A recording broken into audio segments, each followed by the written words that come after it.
Okay, right now I'm tying a pheasant tail nymph, and I'm using a few materials. Size 14 nymph hook, a gray bead head, olive thread, 2 strands of peacock herl, small gold wire, and then pheasant tail. So here's how you tie it. First you want to dress the hook.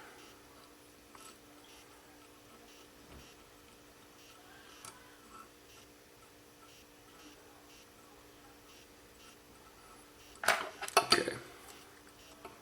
Go all the way to the back.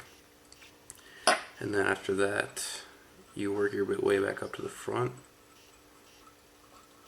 Build yourself up a little bit of a taper.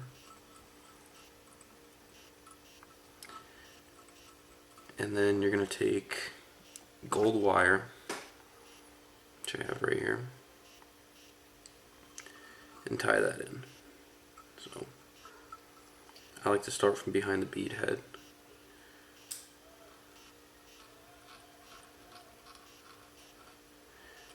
And you just bring the thread all the way back.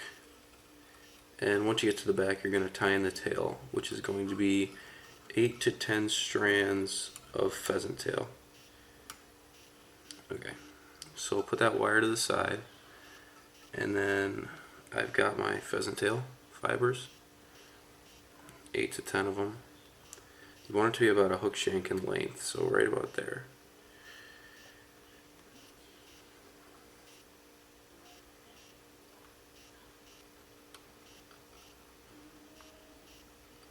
Right about there looks good. Okay, then you pull these back and take a couple wraps in front of it, and then bring your thread to about right there on the hook. And then what you're going to do is you're going to take your pheasant tail and wrap it around the body to create the thorax.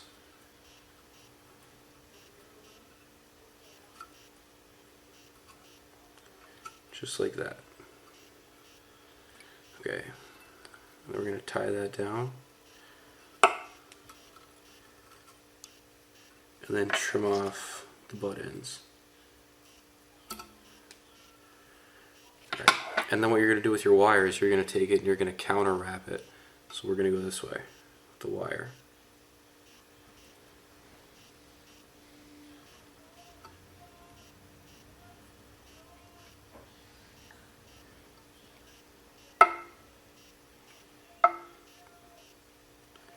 Okay, and then you're going to tie that off.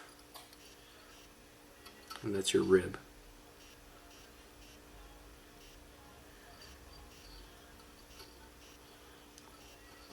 Okay, then you're going to helicopter the rest of your wire to get it off. Alright, and then one of the last steps to this fly is tying in the peacock herl to form a collar right behind the head.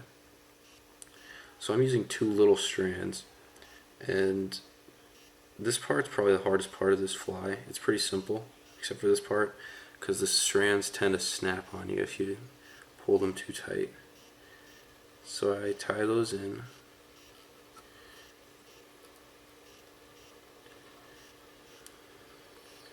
And then you wrap them around. Try to keep them together. They tend to splay on you a little bit. So, like this.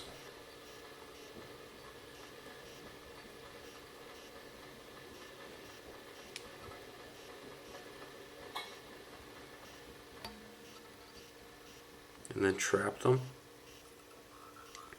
Take a few wraps, and then I'm actually going to take a few more just to fill it up a little bit. Okay. Now I'm going to trap them, take a few wraps behind the head, and then just pop them off like that. And that is the end of the fly. Then you just have to whip finish and then you're done. I like using this fly as a dropper fly when I'm fishing either midges or I have multiple nymphs on. And it's a pretty solid all-around fly if you don't know what the fish are biting on. So thank you for watching.